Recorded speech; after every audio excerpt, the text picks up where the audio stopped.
The title of our message this morning is Glorification. Glorification.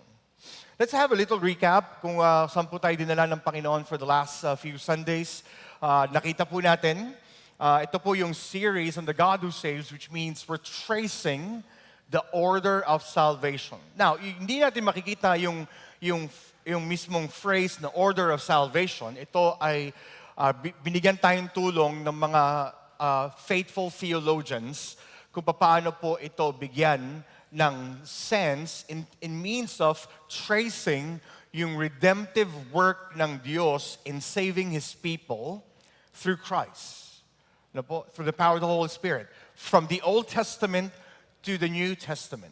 Pero particularly, this is seen in Romans chapter 8, verse 30. Yan yung mamaya natin titignan. At sinasabi din ng isang theologian, ang pangalan niya ay si William Perkins, na ito yung golden chain of salvation. Ibig pong sabihin, you take out one of this, ang ating pong kaligtasan will not make sense at all. Diba? And ito po talaga ay founded sa union na meron tayo kay Kristo. Kung meron kayong pagkakataon to read John Murray's Redemption and Accomplished and Salvation Applied, sabi sa kanyang libro na ang siyam na stages, or we'd say stages, bahagi ng ating kaligtasan or God's redemption, ay nakaugat po sa ating union with Christ. Now, for some of us, nung tayo po ay nanampalataya sa ating Panginoong Yesus, hindi natin alam ang mga bagay nito. Okay lang naman po yun. Hindi po requirement na malaman po natin ito bago tayo maligtas. Hindi rin naman sinasabi natin na alam mo ba ang order of salvation. Hindi po ganun. Ano po? Kasi alam natin na this could be a mystery for other people, pero as you look at God's Word more and more, you see na ang salvation po ay hindi sa atin. God, in His grace, entrusted ang kaligtasan ito so that we may enjoy God. Yun po yung purpose ng Diyos. And the more we understand yung gracious order ng Diyos in saving His people, the more na nafa-flatten po yung pride ng isang Christian. The more na mas nasisik natin yung longing natin sa Panginoong Jesus, because siya lamang po ang deserve ng lahat ng praises and glory. Ano po? So, and it's a joy din po to walk you through in this sermon series before we launch ourselves next week to 1 Timothy. 1 Timothy. But i-conclude natin ang ating sermon series, The God Who Saves, with glorification. We're going to look at Romans 8:30. Next slide. You're familiar po with this. On 1971, si John Lennon ng The Beatles composed a song, Imagine. Raise your hand kung naabutan niyo po si John Lennon. Okay, Paul, taas mo ng kamay mo. Yan, gano'n. So, sumigat po itong kantang Imagine. And let me just read po some of the lyrics. Imagine there's no heaven. It's easy if you try. No hell below us, above us only sky. Imagine all the people living for today. Sumikat po ito dahil it speaks about a time, I think, of merong mga sigalot sa mundo. And what if there will be no heaven and no hell and we can just live po on our own lives? Mga kapatid, ang buhay na walang langit o buhay na walang hanggan ay isa pong miserableng buhay. Naging popular man ang kanta ni John Lennon, but it is actually a song of destruction. Now, just to think about it, kung walang langit, walang buhay na walang hanggan, ibig sabihin walang pag-asa sa mundong balot ng kadiliman. Walang pag-asa sa isang pusong naghihikahos sa kasalanan. Walang pag-asa sa isang isipang nakikinig sa kasinungalingan ng puso at ng mundong ito. At higit sa lahat, walang pag-asa sa isang kaluluwang naguguluhan. Yes, you can imagine life without heaven. Pero mga kapatid, hindi po itong tinuturo ng salita ng Diyos. Ang isang genuine at biblical na Christian is promised with hope in Christ. At hindi lamang hope in Christ at the present, pero meron din po tayong future hope that awaits us. The glory of Christ. At kahit na ito po'y nasa hinaharap pa, meron po tayong foretaste because we are in Christ. And yung foretaste po ito, yung patikim ng Diyos, gives us longing and desire to expect more when He comes. One main truth na gusto nating tignan as we look at Romans chapter 8, verse 30. One verse. God's salvation is all for His glory and for our joy. God's salvation is all for His glory and for our joy. Mga kapatid, ako ano yung sinasabi sa atin ng Romans chapter 8 verse 30, ito po yung naghihintay sa atin. That's why we must be hopeful and we must long for that day. At kung kayo po, if you are a follower of Jesus, this is your story. This is our story. No? Hindi yung kay John Lennon. This is our story. Now, bago tayo mag-dive deeper, so Romans chapter 8, verse 30, I think it's necessary po to look at the previous verses. No? Take a look at Romans chapter 8, verses 18 to 19. Kasi from Romans chapter 8, verses 18 hanggang 27, Paul is telling us something dito. Romans chapter 8, verse 30 is like yung culminating activity ni Pablo, yung argument niya, to talk about what the future looks like. Kasi tingnan niyo po sa verse 18 to 19. Sabi ni Apostol Pablo, "For I consider that the sufferings of this present time are not worth comparing with the glory that is be revealed to us." So ano yung gustong sabihin ni Apostol Pablo? It's glorification.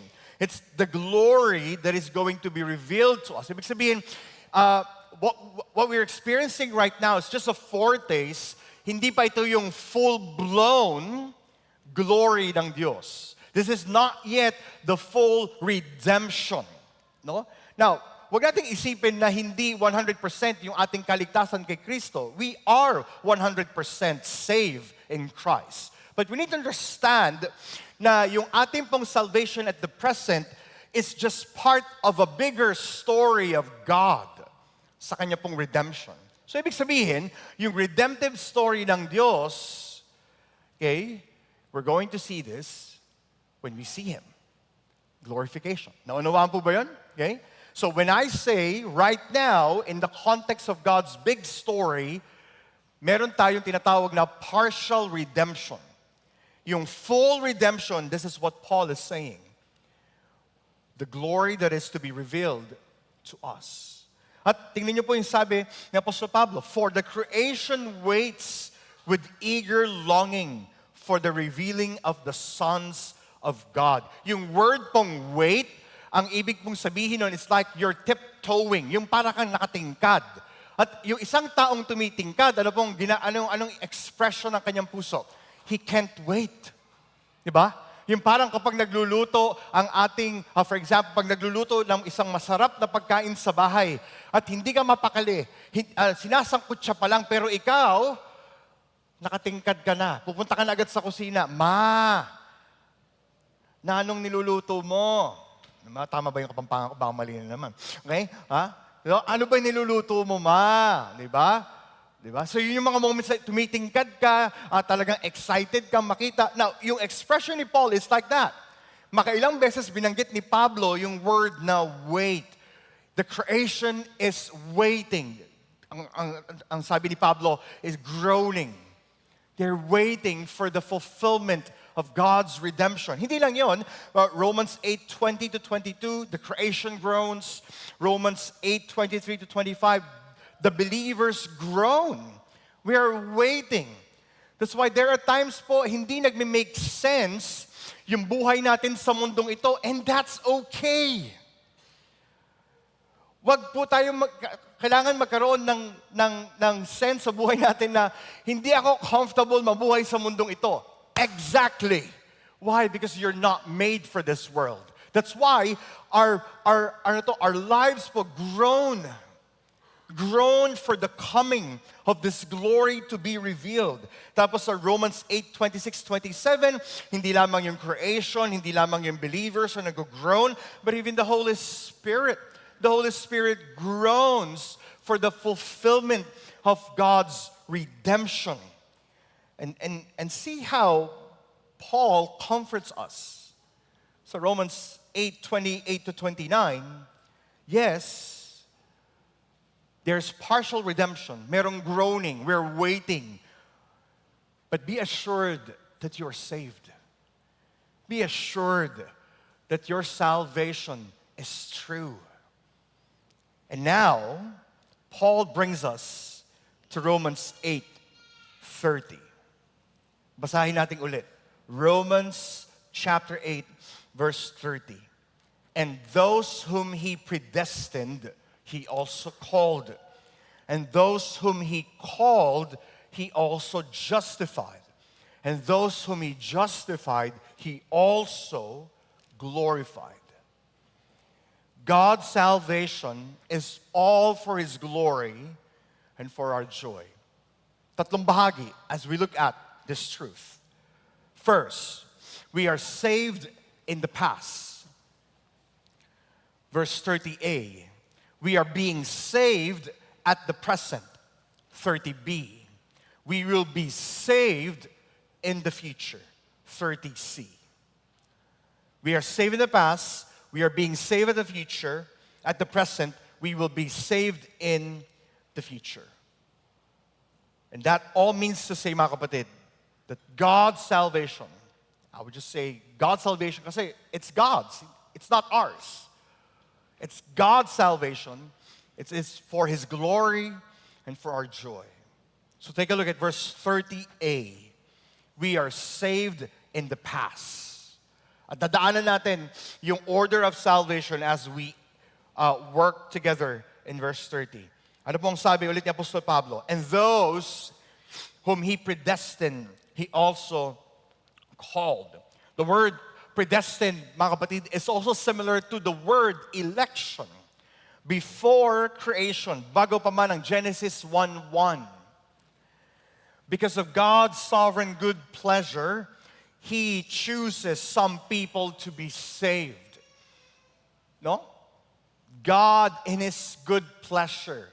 Hindi po dahil siya ay nababagot, hindi dahil siya ay insecure sa kanyang sarili. No, God is self-existent. He is secure of himself. They are in harmony. God the Father, God the Son, God the Holy Spirit. They are in perfect harmony. They do not need anyone.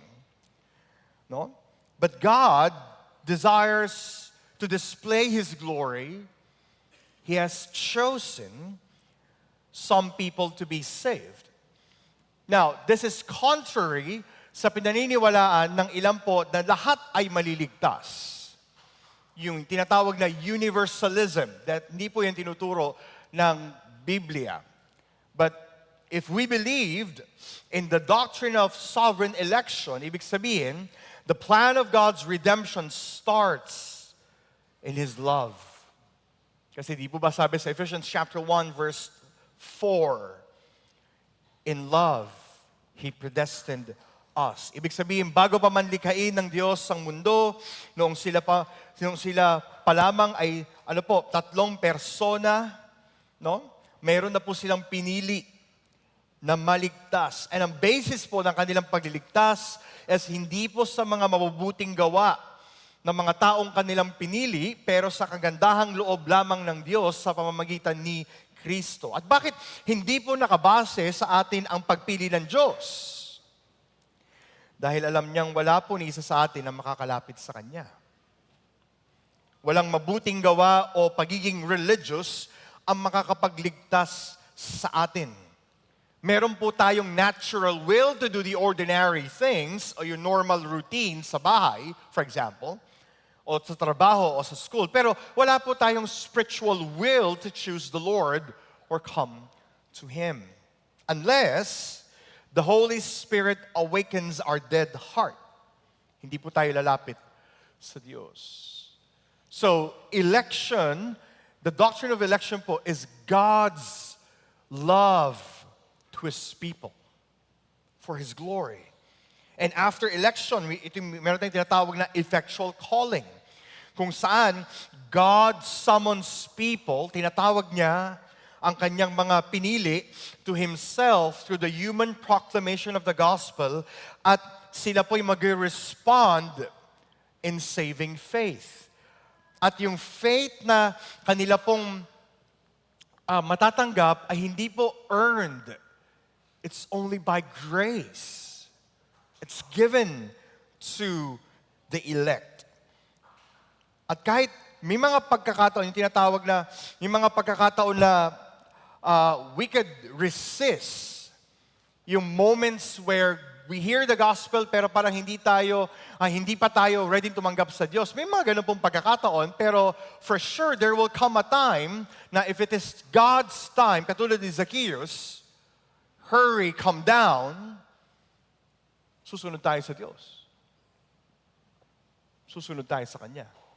Ibig sabihin, God's call will be sure. And that is also possible because of regeneration. Ano ba ibig sabihin ng regeneration? God graciously and sovereignly imparts spiritual life to those who have been called.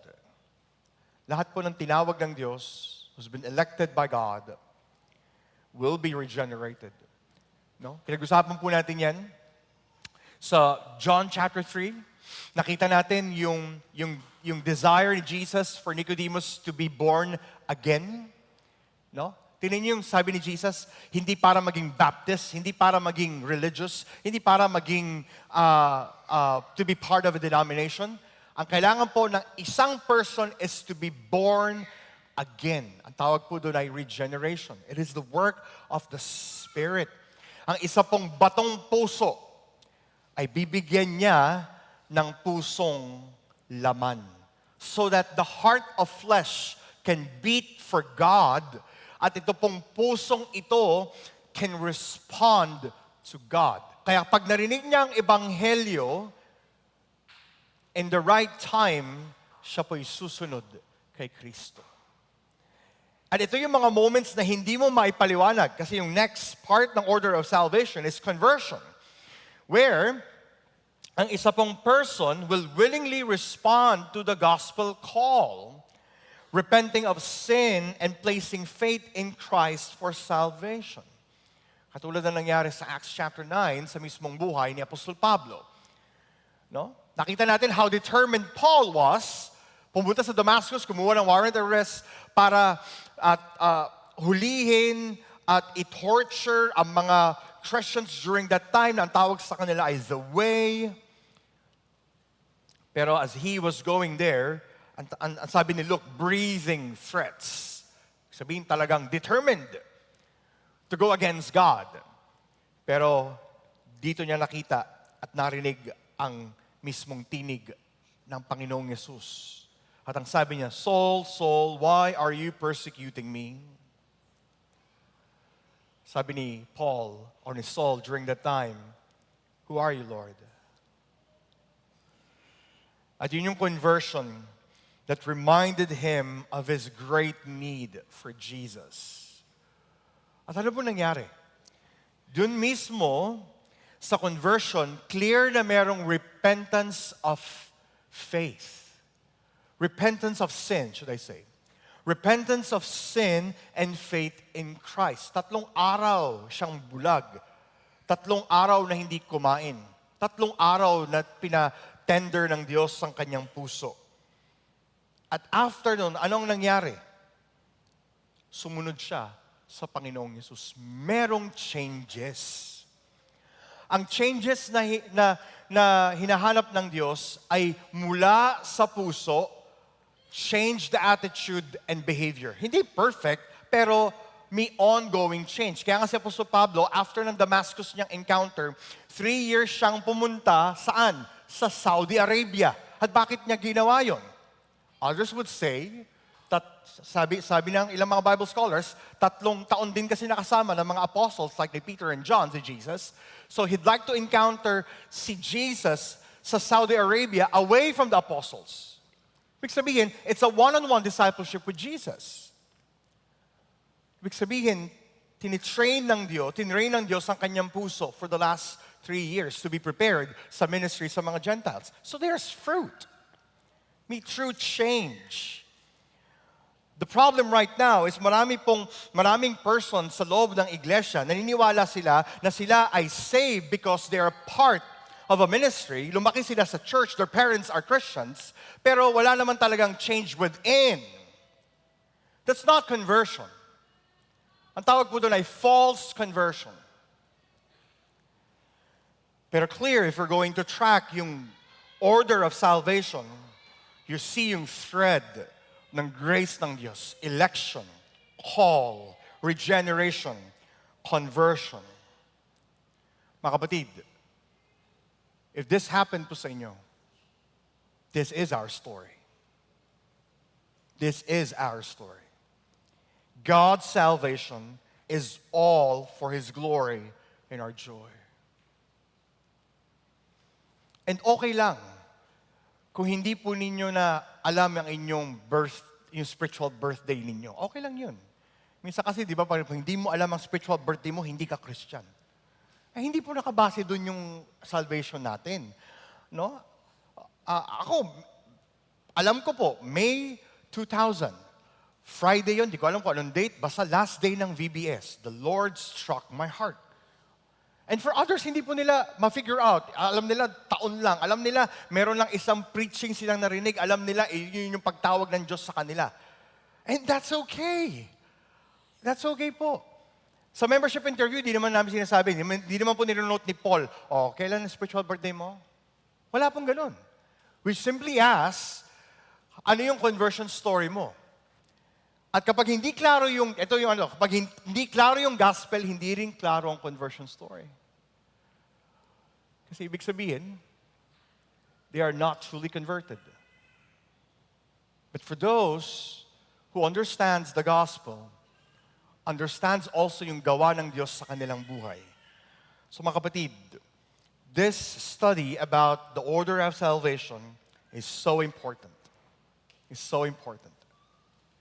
So important. God's salvation is all for His glory and for our joy. Second, we are being saved at the present. The word being saved, sa ating pong English grammar means progressive tense. It's continually at work. And those whom He called, He also justified. He also justified. The word justification, ibig pong sabihin, is an act. It's an instant legal act of God which He declares that our sins po are forgiven and the righteousness of Christ is ours. Wow. Ito yung sinasabi ni John Calvin, the great exchange. 2 Corinthians chapter 5, verse 21. For God, made Christ, who knew no sin, so that He will take our sin and we will become what? The righteousness of God. We are justified sinners. Na sa halip na tayo po yung kumuha ng galit ng Diyos, yung punishment ng Diyos, yung wrath ni God because of our sin. Someone ay naging guilty for us. That's why tayo po ay tunay na pinatawad. Merong term dito si Martin Luther. Ang tawag niya, at the same time, righteous and sinner. At the same time, righteous and sinner. Or, justified sinner. Kaya tayo ay merong pong access sa Diyos. Hindi mo na kailangan ng padrino. Hindi mo na kailangan no, ng isang tagapamagitan. Kasi ang naging tagapamagitan na ay sino? Si Kristo. That's why, kung tayo na kay Kristo, hindi mo na kailangan, no, na mag-confess pa sa isang tao. No, directly, pwede kang mag-confess sa Diyos. Because we are justified.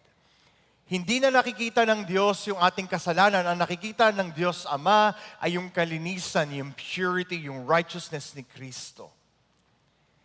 And we praise God kasi kung tayo po ay na kay Kristo, you are justified today and you're justified forever. Kaya wala na tayong dapat pang idagdag. O wala na tayong dapat kailangan pang idagdag para mas mahalin tayo ng Diyos o para mas maging katanggap-tanggap tayo sa Diyos. Alam natin that this coming Holy Week, meron na naman pong gagawing mga salibat-bat. Okay? At ang perspective ng mga nagsasalibat-bat o merong mga tinatawag na bisita iglesia, anong kanilang perspective? They will go through mga churches, no? Gagawin nila yung mga salibat-bat na mga ritual. Ang thinking nila, mababawasan ng kanilang kasalanan. You cannot justify yourself. God did. Si Kristo lang gumawa nun. And just imagine this, kung araw-araw nagkakasala ka, ilang taon na po kayo ngayon? Ibig sabihin, kulang pa rin ang lahat ng sakripisyo na kaya mong gawin in your entire life to make you justified. That's why once and for all, Christ died for the sinner. At mahirap itong tanggapin para sa isang person, ang orientation niya is, kailangan kong mag-perform good works to do well para ipakita sa aking sarili na kaya kong bayaran, kaya kong maging righteous enough, kaya kong maging mabuti. There's nothing that you can do, mga kapatid, to make yourself right. Only God. And yan yung ginagawa ng Diyos. We are being saved at the present. We are being saved at the present. And we thank God for His grace. Kasi yung justification na ginawa ng Diyos sa ating buhay is reflected sa ating adoption. The reason why we can call ourselves children of God is because we were justified in Christ. Hindi natin po pwedeng tawagin ang ating sarili that we are sons and daughters of God kung ang pinaniniwalaan mong source ng justification mo ay ang iyong kalakasan. Because you cannot justify yourself. Actually, the Bible's word for that is this: kahangalan, foolishness. Kasi pwede mong sabihin, mas mabait naman ako sa katabi ko, mas mabait naman ako sa workmate ko, mas mabait naman ako sa neighbor ko. Kasi ang standard mo. Ang standard ng Diyos, walang makaka-achieve. Only Christ. That's why it's a great joy. Now, once we are justified in Christ, anong ginagawa ng Banal na Espiritu? He draws us to the family. Di ba? An act of God, adoption, in which He makes us members of His family through the Holy Spirit. That's why, mga kapatid, ang ating posture, if you're justified already, ay hindi tayo parang mga orphans. But we are heiresses of the King. We experience the unfailing love of Christ. We see the immeasurable grace of God in Christ kasi we are adopted sons and daughters of the King, not orphans. That's why we enjoy the presence of God. Hindi siya burden. May mga pagkakataon that may sound like that, pero the grace of God reminds us that we are loved and accepted by God 100% because of Christ. Therefore, willing tayo to follow Him whatever it takes. Pero sabi din, sa doctrine of adoption, we are going to be heirs and heirs of God if provided we suffer. That's why merong sanctification. Sanctification is God's means at the present to save us. A progressive, lifelong work ng Diyos. And tayo po, we are partnering with God that frees us from sin and makes us more like Christ. We become Christ-like through the presence and the power of the Spirit. Ibig sabihin din, ito po yung proseso where we put to death the deeds of the body. Madaming ganitong language si Apostol Pablo sa kanyang mga letters, particularly in Colossians, in Ephesians, in Thessalonians. Hindi lang yung language ng put to death, pero yung put on. Kapag nakita natin yung mga ganong language, ibig sabihin nun, sanctification. We are being saved in at the present. And that is God's grace. At hindi lang yun, there's also what you call, pinag-usapan po natin last week, perseverance. All those who are justified will be kept by God's power, and persevere as Christians to the end of their lives. And then again, hindi po ito dahil ikaw ay magaling, hindi dahil ikaw ay malakas, hindi dahil alam mo na ang Christian doctrines. It's because God preserves you. Yun po yung anchor natin. The reason why we can persevere is because God preserves us till the end. That's why we can fight the good fight of faith. That's why we are excited kung ano pa yung gagawin ng Diyos in our lives. And in God's goodness and providence, ine-expose niya yung mga bagay na hindi sa Diyos. And there are times it's painful. There are times ayaw po nating ma-expose. Pero that is God's kindness to us. To flatten ang ating pride. There's another word, sever. Ibig sabihin, no, talagang tanggalin yung ugat ng kasalanan and replace it with what is holy and pleasing sa Diyos. God's salvation is all for His glory and our joy. Last, we will be saved in the future. Sabi, sa ending verse ng verse 30, and those, anchoring dun sa those who were predestined, and those whom He justified, He also glorified. So see yung connection and yung trajectory ng buhay po ng isang mananampalataya. Sa ating pong Baptist Faith and Message 2000, article number 4 on salvation, ganito po ang definition ng ating confession sa glorification. Glorification is the culmination of salvation and it's the final blessed and abiding state of the redeemed. Okay? I think kanina I forgot to read the confession, but here's the confession. Susunod, yung last things. Sa ating din pong Baptist Faith and Message 2000, article 10, ng last things. Ito po ang sabi. Itong ibig sabihin, just a picture. Again, ang kaya lang nating arukin, ang kaya lang nating gawin is to have a foretaste. Okay po? Huwag po kayong maniniwala dun sa mga libro na sinasabing nakapunta na siya sa langit, tapos pinakita sa kanya ng Diyos ng ganito. Si Apostol Pablo nga, ayaw niya pag-usapan, napakapunta na siya ng third heaven. Tapos meron mga nagsasabi na, may isang libro na, Mary Baxter ba yun ang pangalan niya? Do not believe on those things. No, si Apostol Pablo ayaw niyang pag-usapan eh. He just want to dwell in his weaknesses. No? But we have a foretaste in our confession. It says, God, in His own time and in His own way, will bring the world to its appropriate end.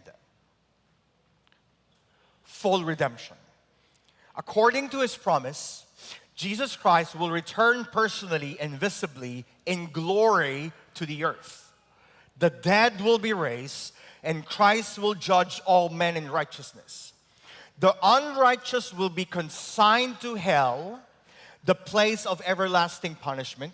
The righteous in their resurrected and glorified bodies will receive their reward and will dwell forever in heaven with the Lord. Yan po yung sinasabi ng ating confession. And that's glorification. Now, hihimay-himayin natin yan in the next few minutes. Let's start. So, di ba yung point 3 is that we will be saved in the future. So this is 3.1. Jesus Christ will return personally and visibly in glory to the earth. Now, interesting, sa Baptist Faith and Message, hindi sinabi kung anong eschatology yung dapat paniwalaan. Why? Because the Bible is not that very clear. Okay? Kaya nga, ang tawag sa doctrine of eschatology, we need to talk about it, pero hindi dapat ito pag-awayan. The doctrine of eschatology, maraming mga views, pero they have one common thing. At kaya yun ang kinuha ng Baptist Faith and Message confession natin. Christ will come. No? He will come. Jesus Christ will return personally and visibly in glory to the earth. That will happen. No? Kapag medyo matapang-tapang tayo ng konti, we will walk through the book of Revelation. Okay? Pero ngayon, medyo maaga pa ng konti. No? Maaga pa. But sige, simulan natin ng konti. Revelation 1:7. Pahapyaw lang, foretaste. Behold, He is coming with the clouds, and every eye will see Him.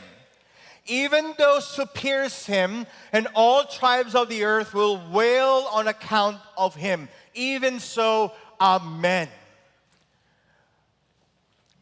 Pagdating ng the last things, no? And I'd like to say that we are in the last days. Kasi nasabi ni Pablo sa 2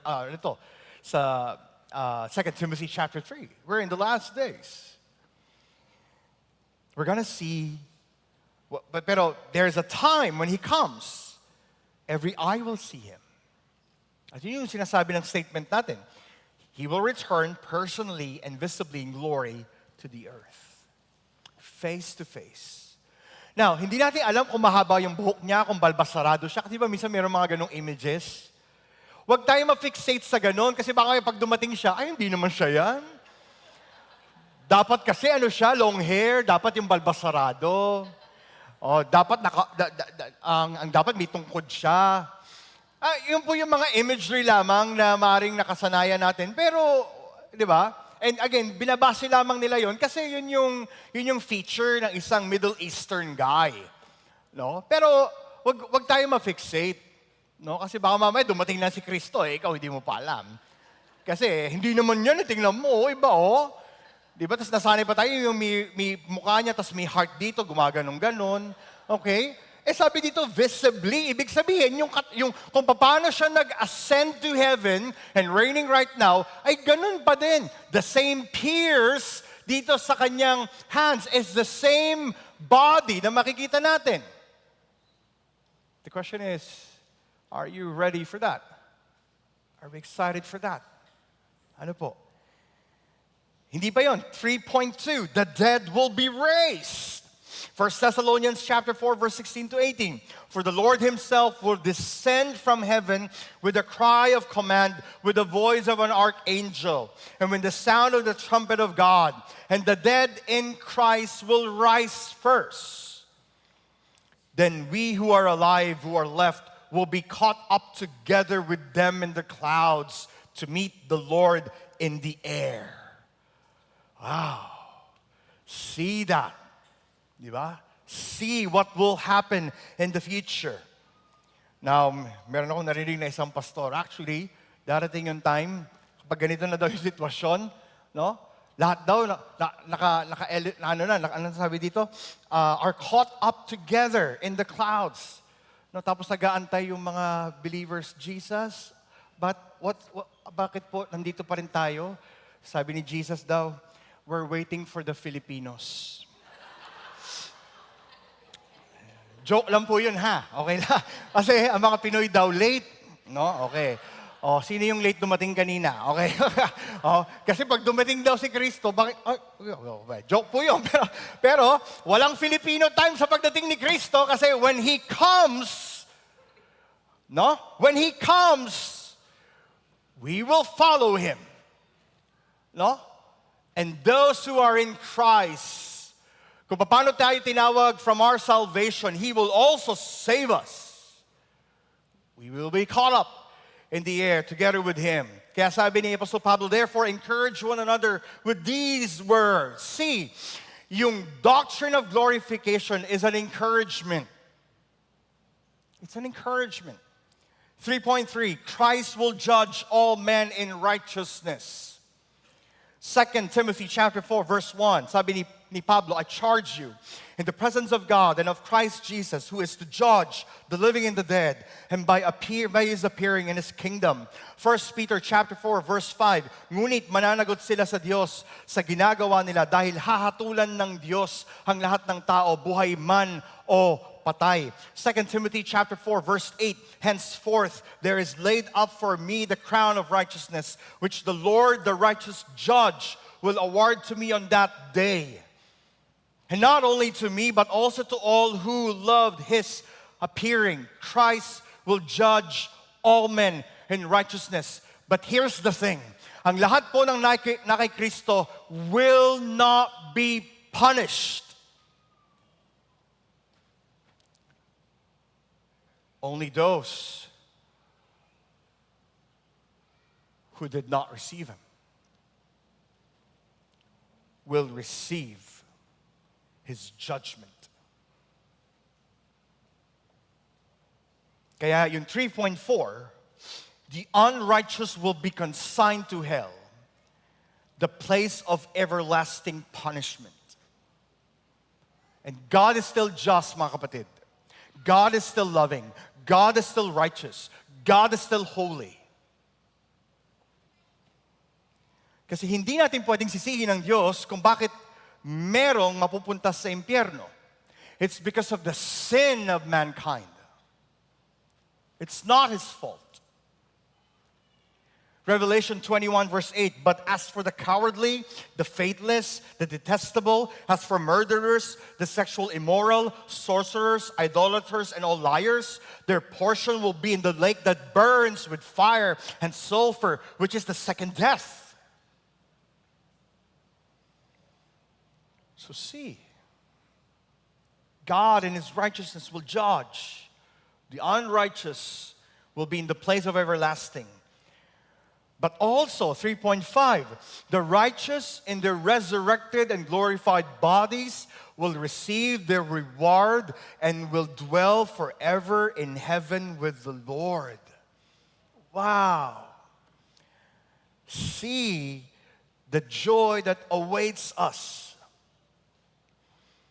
1 Corinthians chapter 15, verse 51 to 54, sabi ni Apostle Pablo, behold, I tell you a mystery. We shall not all sleep, but we shall all be changed in a moment, in the twinkling of an eye, at the last trumpet, for the trumpet will sound. And the dead will be raised imperishable, and we shall be changed. For this perishable body must be put on the imperishable, and this mortal body must be put on immortality. When the perishable puts on the imperishable, and the mortal puts on immortality. Imperishable means immortality, perishable means death. Which means we will be glorified.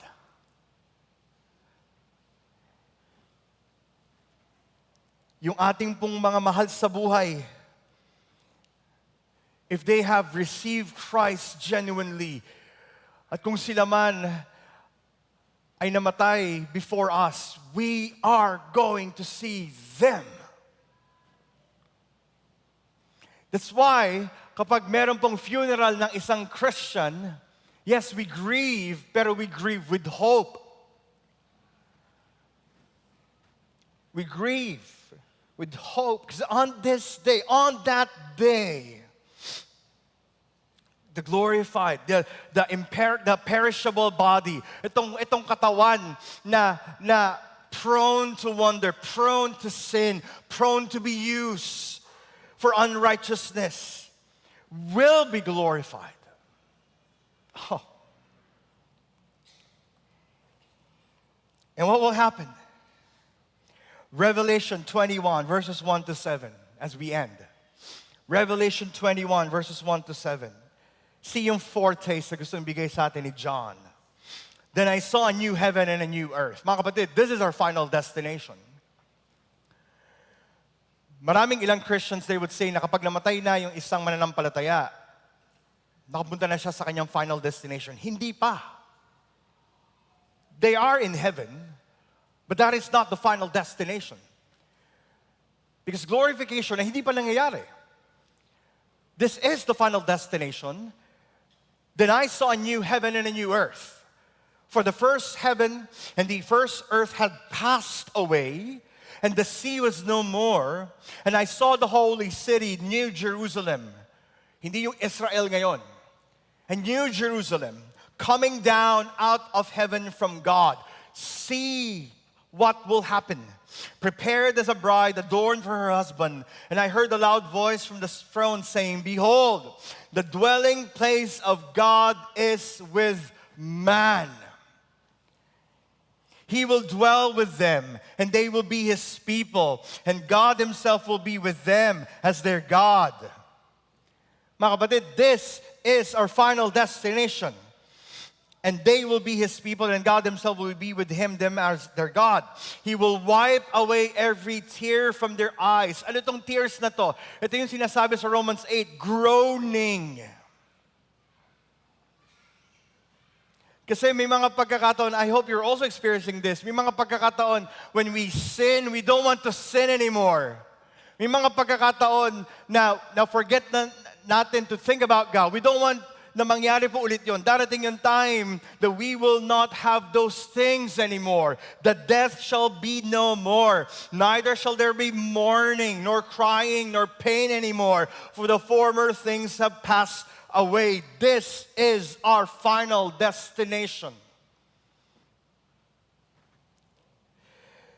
And He who was seated on the throne said, Behold, I am making all things new. The same God that tumawag po sa atin from darkness into light is the same God when we see Him, He's gonna make things new. Glorified body, imperishable immortality. He also said, Write down, for these words are trustworthy and true. And He said to me, It is done. I am the Alpha and the Omega, the beginning and the end. To the thirsty I will give from the spring of the water of life without payment. And the one who conquers will have this heritage, and I will be his God, and he will be my son. Mga kapatid, do we long for this?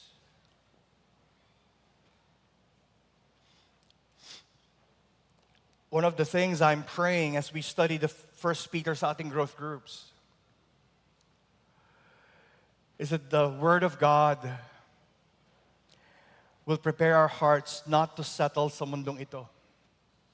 We are exiles. We're sojourners. Because there's a greater inheritance na nag-aantay po sa atin. Not here. There's a greater inheritance. And you will be with our God. We will be with Jesus. So, together, we wait for the hope of glory in Christ Jesus. Mga kapatid, if wala pong desire to wait right now for this, ask the Lord. Let's pray. Lord, bigyan mo ako ng longing to see you in the future. Kasi kapag wala pong ganon, you're gonna settle for what's here on earth. Together, we reflect and display the glory of Jesus in His church. Yes, we wait for the hope of glory in Christ Jesus. We long for it. Tulungan natin yung bawat isa. Tulungan natin ang bawat mananampalataya. Tulungan natin ang bawat covenanted members to remind ourselves, to fix our eyes, to look to Jesus, to anticipate. That's why even the doctrine of glorification, if you're experiencing any kind of suffering right now, this is good news. If you're experiencing any emotional problems right now, or maybe spiritual struggles, darating yung time, our hope is in Christ. A time will come, we will not have those things anymore because we will be with Christ. That's why also together, we persevere in His grace until we see Christ face to face. We persevere together. We long to grow together. Mga kapatid, is this your desire? Don't just come to church every Sunday kasi yun yung nakaugalian mo. Come to church because you want to persevere.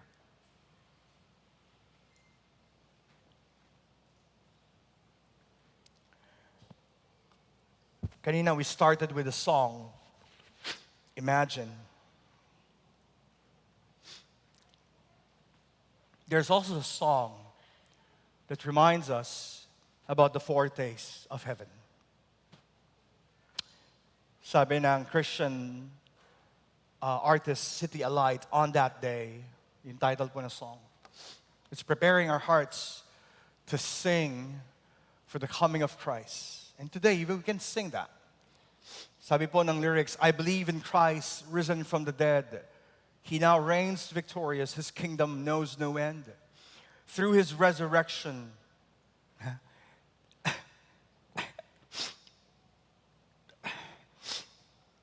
death has lost its hold.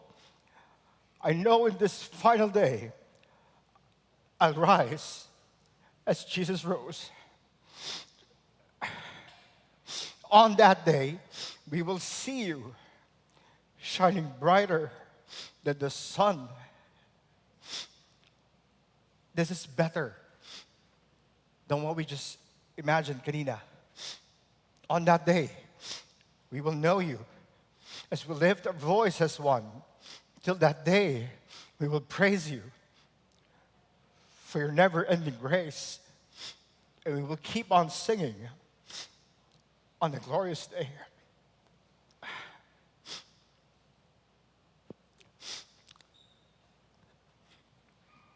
Mga kapatid, if you're in Christ, this is our anthem. If you're in Christ, we do not settle in this world, but we long for that day to come. But also, let me encourage, if you're not in Christ,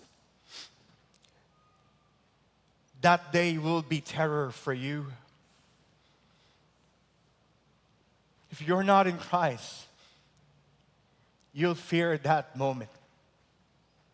So I pray, kung wala ka pang relasyon kay Kristo, today, God's salvation is given. Would you receive it? Trust in Jesus, not in your own works, not on anything that you can do, but in Him. Dahil when we trust in Him, on that day, it will not be terror, it will be joy. It will be joy. All the sufferings, all the struggle will end. Pero hindi lang yun. But we're going to see what we are made for. We are made for God. And my prayer is that as we wait for that day, Kalulut Baptist Church, we will persevere together for that. The Lord will do more things, but let's not forget this day, because this is a joy worth celebrating. Because all those who have committed themselves to the Lord, we're going to see them face to face as well. And that's why we build a healthy church. Because nais natin i-prepare ang bawat members and even other churches so that on that day, they will see Christ too. Blameless, holy, prepared for God. What a joy this brings to us. God's salvation is all for His glory and for our joy. Panginoon, Marami pong salamat sa iyo sa umagang ito. Salamat. Because your word gives us a foretaste of what we will have in the future. Salamat po dahil we will not be punished. We will not experience terror, but we will experience great joy. So God, tulungan mo po kami to not settle in this world, not to be comfortable sa aming po mga kasalanan, not to be comfortable with our lives, but to long for that day. Long for that day.